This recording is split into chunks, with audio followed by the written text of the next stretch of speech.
All right. I'm back. So, tomorrow is going to be a very important day. I'm going to begin a journey of life that I hope can be meaningful, beneficial.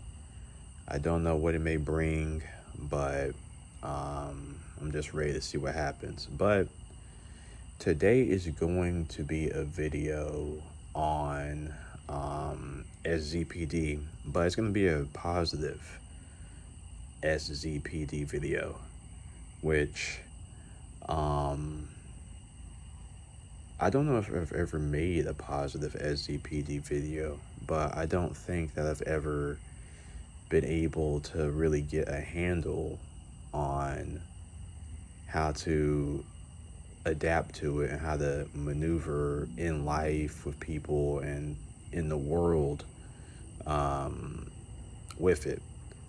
So, what I want to discuss in general is the benefits or the gifts that you can get out of the schizoid void, which is that emptiness that can exist with the permanence of the self, identity, meaning, and just pretty much there being a hollowness in all of these different areas. Just that pit that you feel. Um, for me, essentially the pit comes in the fact of not knowing what's going on. Because I don't really feel like there's a void. I don't really feel like there's a void. Now, do I feel like I know what's going on? No. But I won't really say it's a void in a sense. What I will say is, you know, within metaphysics, there's a difference between a void and a nothingness. Like, a void is the absence of all things, right? That's what a void is. Nothingness isn't necessarily that. Nothingness is just, it's just nothingness. But nothingness doesn't apply that there isn't some form of entity there. It's just that whatever entity is there, it cannot be identified as a thing, because in order to identify something as a thing, there has to be some other thing to compare it to. And if something exists in a state to which it can exist without the comparison of it, to something else, then you can't really be sure that there's a thing there at all. So that's what I mean by there's a difference between a void and a nothingness. One is essentially saying, hey, like, I know for sure there's nothing there, like it's just a pit, while the other is a darkness. The other is like an overarching darkness, but this overarching darkness is more so like it's more so just like a blanket. It's not the fact that there isn't a will or there isn't a presence. It's just that this presence isn't it's not subject to being defined. It's not subject to being manifested in one particular way. It just exists in a pure and transcendent state. And that's really where I've gotten with life and myself and, just the world, and, how I view essentially living without knowing who I am, without knowing where I'm going, and without, like being sure of the goalposts. Now, with me saying that I'm not sure, that doesn't mean, I'm not sure in a sense of, the microcosm of, everyday life. More so saying I'm not sure in regards to a macrocosmic just higher perception of how my life is supposed to be fulfilled, like just as a physical entity in creation made of atoms going in a determined path, a determined direction, not knowing what that is, and more so being okay with it. And in the social setting, because I think, like, again, we want to get to the social stuff, like quit talking about the metaphysical stuff.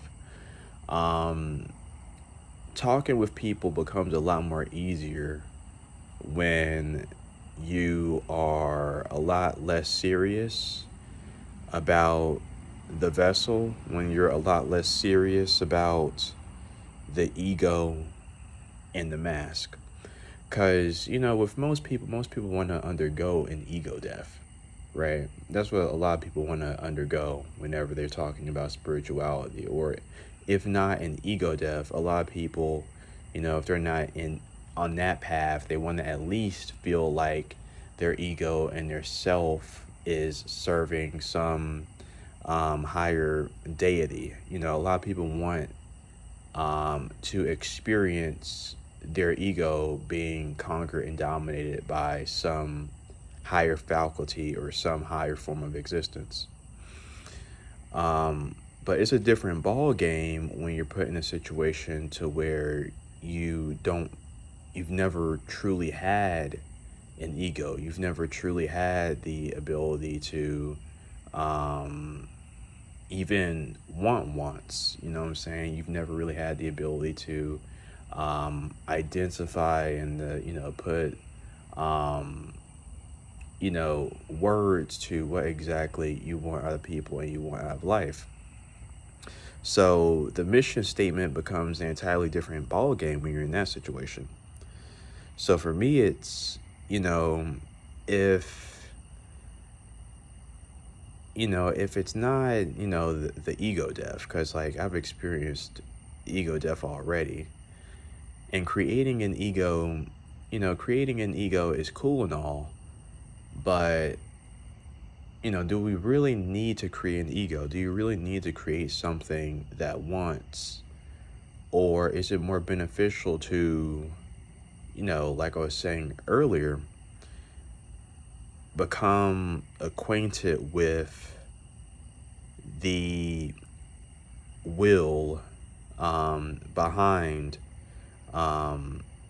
your being, to become acquainted with that thing? And when I become acquainted with that thing, I find myself a lot of times feeling stuff, and a lot of times, sometimes I may feel things and I might not even know the point of feeling it, because I don't know what that feeling will lead to. I don't know what's the point of that feeling being present currently. But then there's times when I'll experience a feeling and it'll make sense. Like today, I was watching a movie called The Fountain. I watched that movie I watched it a lot of different times. It's a really good movie. It got Hugh Jackman in it, like he's the main character, and the movie is essentially about the character finally coming to the realization that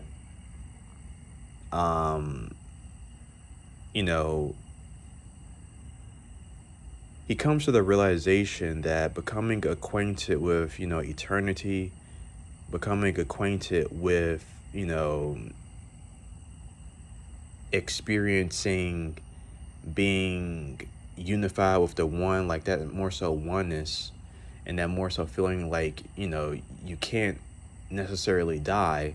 In order to experience that feeling, you sort of have to undergo a physical death. And he realizes that through his relationship with his lover throughout the film. And I was looking at the movie, and I really needed that message, because currently I was thinking about, like, with who I am, it doesn't really, like, I don't really understand who I am.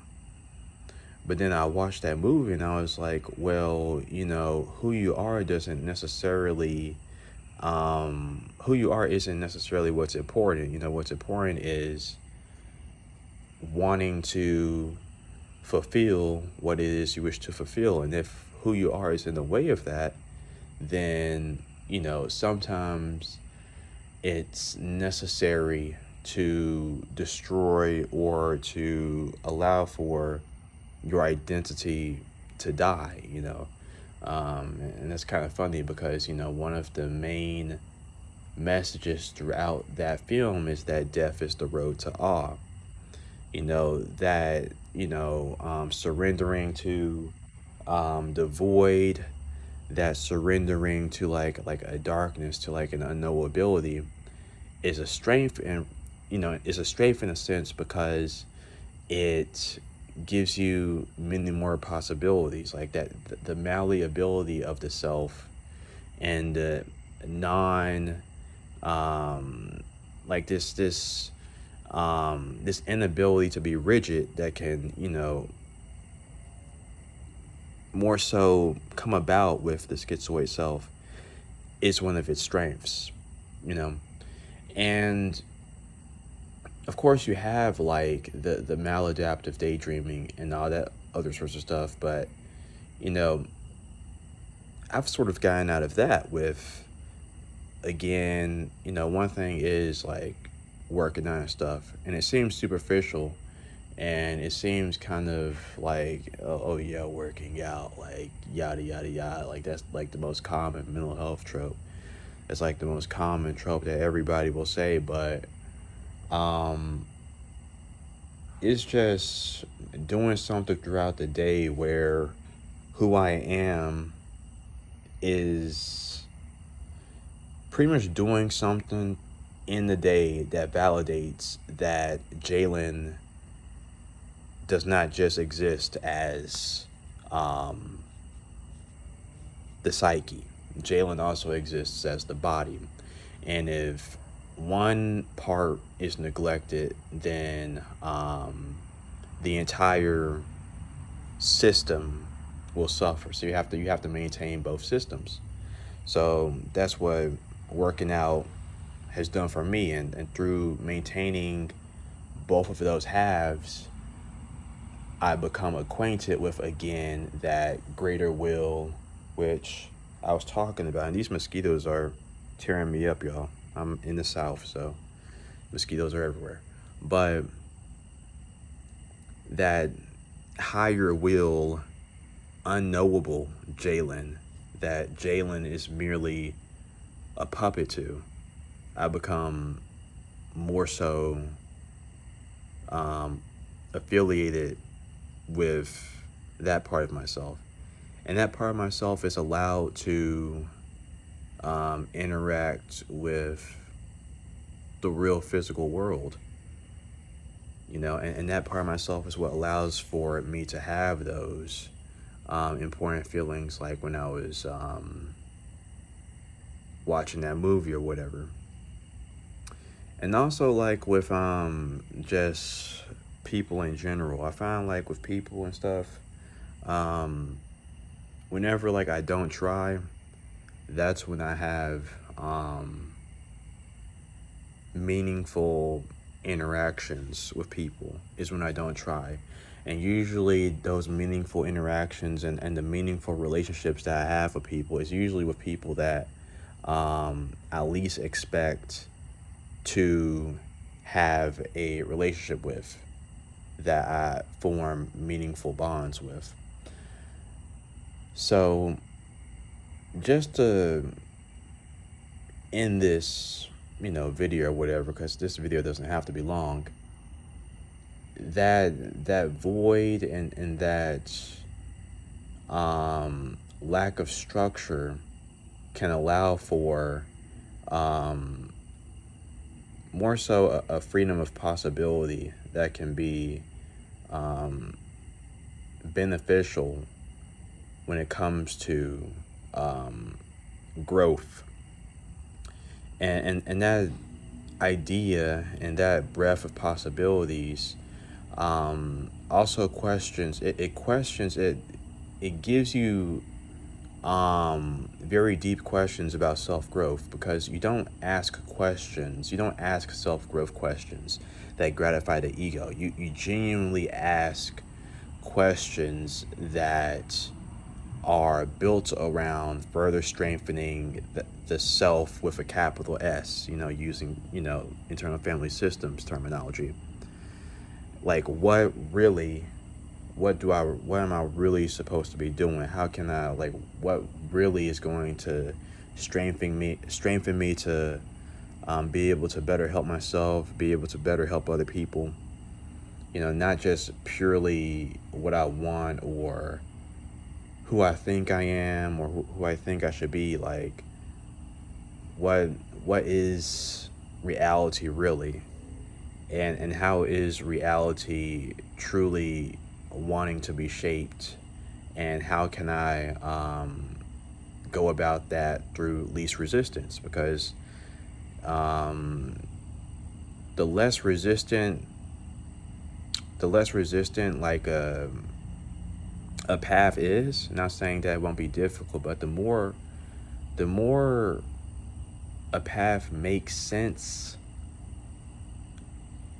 you know, that's how you know that you should probably be going down it, even if it doesn't make logical sense or rational sense. If it makes sense in terms of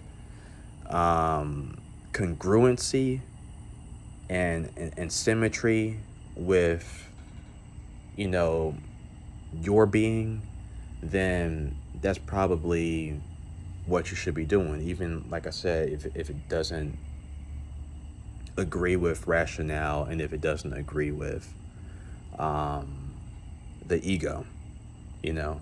And of course, with like the whole existential angst, I mean, I don't really have to go into the void and existential angst, because that's like the first starting condition with getting something out of the existential condition. Getting something out of the existential condition requires you to first admit that you don't know what's going on, and that things can go in a variety of many different ways. So even with that, accepting the void can be a benefit and a gift. But anyways, I'm gonna end this video because these mosquitoes are kicking my ass. It's your boy signing out. Peace.